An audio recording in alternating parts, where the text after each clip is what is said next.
السلام عليكم. السلام ورحمة الله وبركاته. يا حضرتك عاوز ايه يا فندم؟ عندك مصاصات؟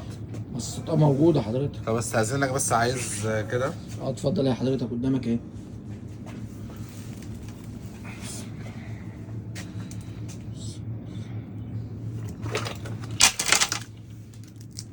ايه يا عم انت عاوز كتير يعني ولا عاوز ايه؟ لا هي بكام الواحدة؟ الواحدة ب3 جنيه.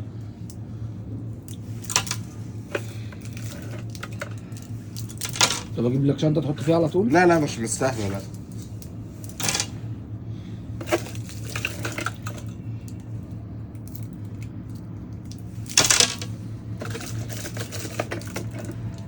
راح توزع انت بقى شكلك كده على الاطفال وكده.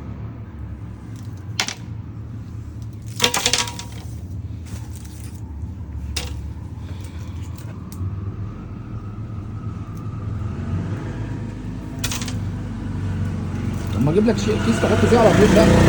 يعني مش مستاهلة والله. ما انت هتشيلهم في ايديك. طب ما كنت لو كده تاخد البرطمان على بعضه بقى ولا ايه؟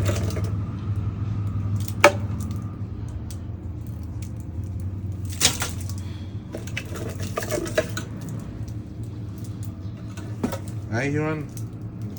ايه؟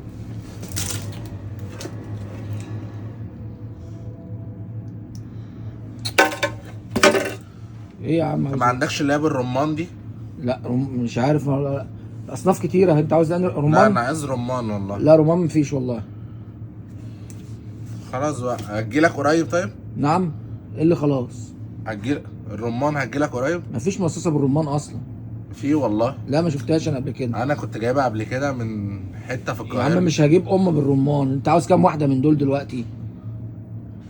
لا مش عايز من دول. امال قلبت ده كله ليه؟